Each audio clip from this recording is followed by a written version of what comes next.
سلام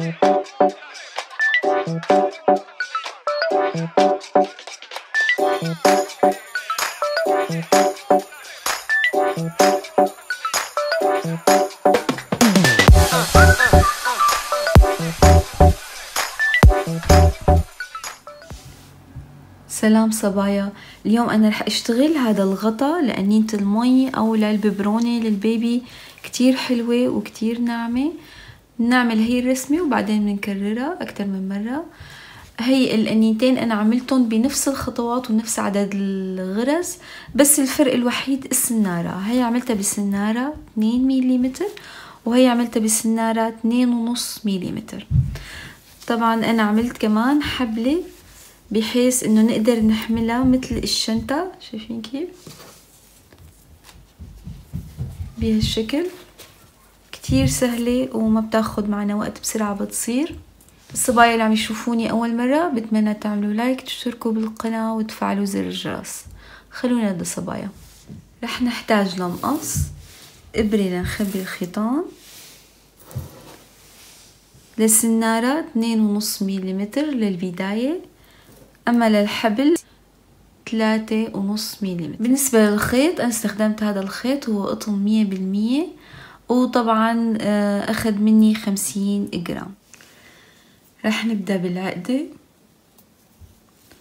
بعدين بدنا نرتفع 5 سلاسل، 1 2 3 4 5، وعند أول سلسلة عملناها رح نعمل منزلقة.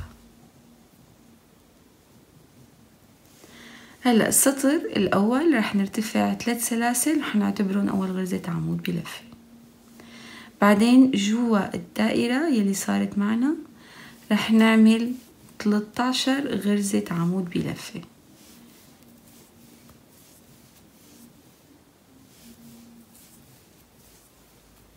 صبايا انا عملت 13 غرزة عمود مع السلاسل صاروا 14. هون بثالث سلسلة رح نعمل منزلقة. وهلأ رح نبدأ بالسطر الثاني، رح نعمل تزايد. بالبداية نرتفع 3 سلاسل، وبنفس المكان رح نعمل غرزة عمود بلفة، واللي بعد منها كمان 2 عمود بلفة.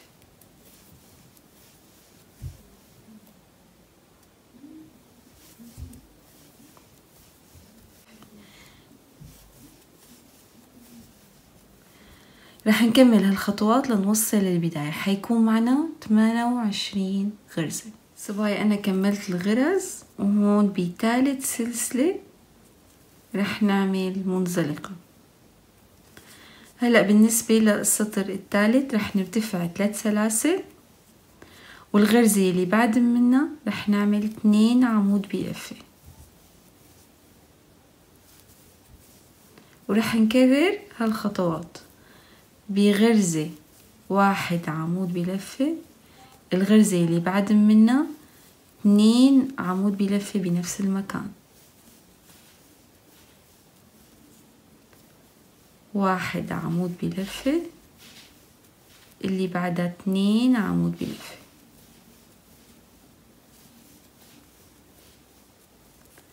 رح نكرر الخطوات لنوصل للبداية. صبايا أنا وصلت لعند آخر السطر وطلعوا معي 42 غرزة. هون عند ثالث سلسلة رح نعمل منزلقة. كمان السطر الرابع رح نعمل تزايد، رح نرتفع 3 سلاسل، أول غرزة عمود، ويلي بعد منها غرزة عمود، بثالث غرزة رح نعمل تزايد 2 عمود بلفة بنفس المكان، ورح نكرر هالخطوات.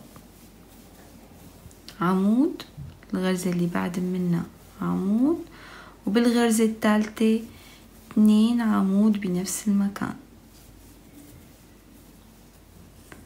رح نكرر هالخطوات لنوصل للبداية. صبايا أنا وصلت لعند آخر السطر، طلع معي 56 غرزة.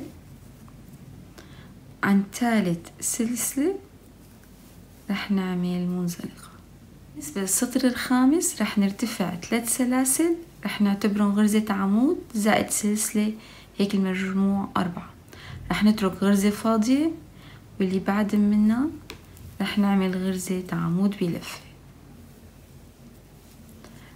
رح نكرر هالخطوات، سلسلة، غرزة فاضية، ويلي بعد منها عمود بلفة، سلسلة، غرزة فاضية، يلي بعد منها عمود بلفة. رح نكرر هالخطوات لنوصل للبداية. صبايا أنا وصلت لعند آخر السطر، وهذا الشكل رح يصير معنا. وعند ثالث سلسلة رح نعمل منزلقة. هلا بالنسبة للسطر السادس رح نرتفع 5 سلاسل، 1 2 3 4 5. رح نترك هذا العمود وننتقل على العمود اللي بعد منه ونعمل غرزة حشو، 4 سلاسل، نترك عمود فاضي، والعمود اللي بعد منه رح نعمل غرزة حشو، ورح نكرر هالخطوات، 4 سلاسل، نترك عمود فاضي، واللي بعد منه غرزة حشو. رح كرر هالخطوات لنوصل لعند أول غرزة عملناها. صبايا أنا وصلت لعند آخر السطر، تمام. وهون بالبداية نحن عملنا 5 سلاسل، عند أول سلسلة يلي هي اعتبرناها حشو رح نعمل المنزلقة. هلا رح نبدأ بالسطر السابع. بالبداية رح نعمل منزلقة بأول سلسلة، وبتاني سلسلة، وبنفس الفراغ هون رح نعمل غرزة حشو. بدنا ننتقل على الحلقة تبع 4 سلاسل، هون بالفراغ رح نعمل 3 عمود بلفة، 1 2 3 سلسلتين بنفس المكان، 3 عمود بلفة، 1 2 3. هلأ بالفراغ اللي هالسلاسل اللي بعد منا رح نعمل غرزة حشو. الفراغ يلي بعد منا رح نعمل مثل اللي عملناه هون، 3 أعمدة، 2 3 سلسلتين، وبنفس الفراغ 3 أعمدة، 1 2 3. ورح نعيد نفس الخطوات. بفراغ رح نعمل غرزة حشو، والفراغ يلي بعد منه رح نعمل 3 أعمدة، سلسلتين، 3 أعمدة لنوصل للبداية. صبايا أنا وصلت لعند آخر السطر السابع، وهذا الشكل حيصير معنا.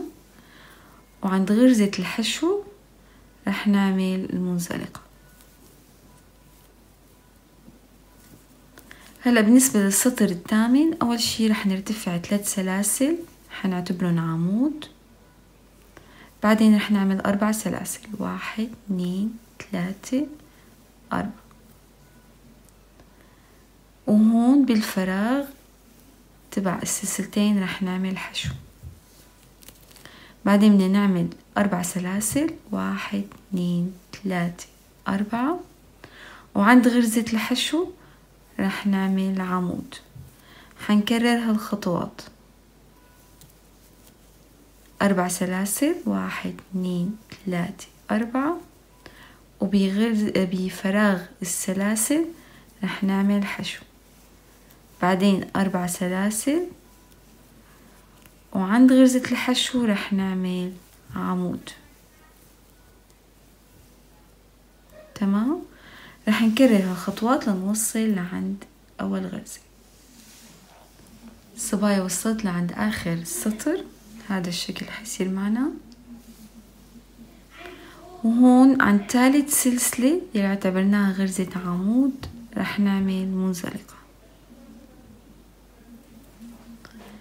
هلأ السطر العاشر رح نرتفع 3 سلاسل غرزة عمود، كمان حنضيف سلسلة صاروا 4، وعند أول فراغ هون رح نعمل غرزة عمود بلفة، سلسلة، وفوق غرزة الحشو رح نعمل عمود، سلسلة، وبالفراغ عمود، سلسلة، فوق العمود عمود، سلسلة.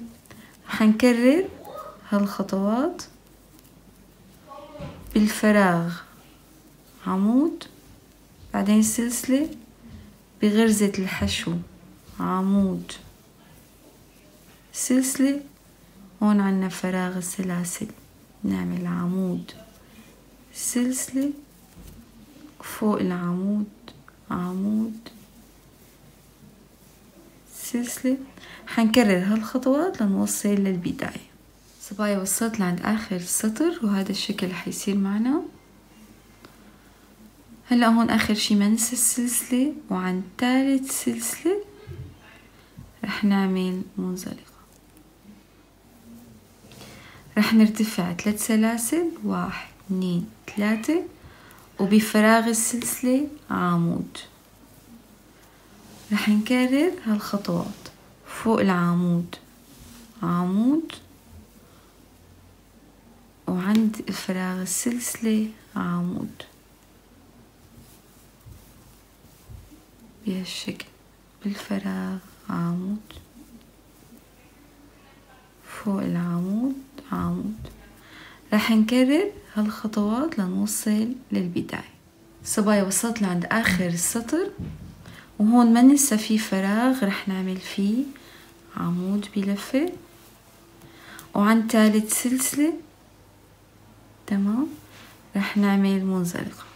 حنكرر خطوات السطر الخامس، السادس، السابع، الثامن، التاسع، عشر. رح نكرره.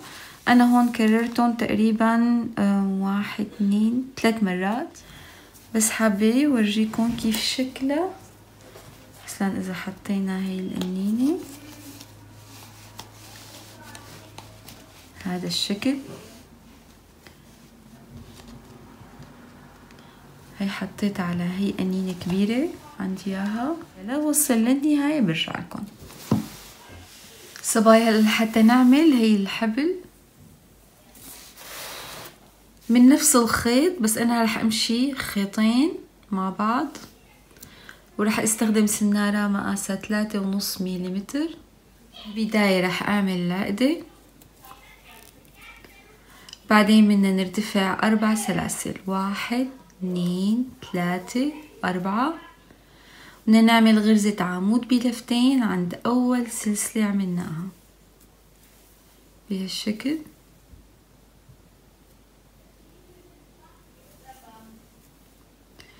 رح ندور الشغل ورح نكرر نفس الخطوات، 4 سلاسل، 2 3 4، غرزة عمود بلفتين هون عند الغرزة يلي عملناها هون بهالشكل. بندور بالشغل 4 سلاسل، 2 3 4. بعد ال4 سلاسل رح نعمل غرزة عمود بلفتين عند غرزة العمود بلفتين هون بالنص، رح نعمل غرزة عمود بلفتين تمام. رح ندور بالشغل ونكمل 4 سلاسل، غرزة عمود بلفتين هون بالغرزة اللي السابقة. أنا هون عملت نفس الخطوات تمام. هيك حبل طويل، طبعا الحبل قوي بهالشكل. هلا هون صبايا عند غرزة العمود بلفتين آخر شي، بس لنخلصها نعمل سلسلة ومنقص الخيط. صبايا أنا هون عملت نفس الخطوات تمام، كررتهم 3 مرات للرسمة، وعند آخر غرزة هون بثالث سلسلة رح نعمل منزلقة وسلسلة ورح نقص الخيط تمام. هذا الشكل اللي حيصير معنا. هلا بعد ما عملنا الحبلة انا رح ادخل الحبل هون بهي الفراغات اللي هون هيك. ممكن تدخلي بين الاعمدة او ممكن عمودين نتركهم فاضيين، عمودين بندخل الحبل. صبايا انا دخلت الحبل هون جوا بالفراغ بين عمودين. تمام صبايا، هون هذا الخط اللي اشتغلنا فيه ننزل لتحت، ممكن ندخلها هون او اذا بدنا نمكنها اكتر بندخلها هون بين الغرز بهالشكل. بندخل واحدة من بيناتهم، يعني انا حاعمل هيك تأكد انه على الطرف الصح، وهي كمان. بعدين بدنا نحطهم هيك على بعض ورح نشبكهم ببعض. بعد ما ضميت الإبرة بدنا نحاول نشبكهم بهالشكل.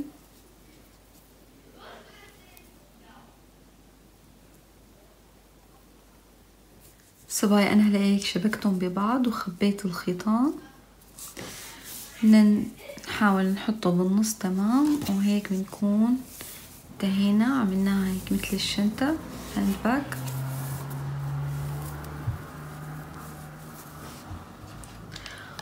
وهون رح احط القمينة.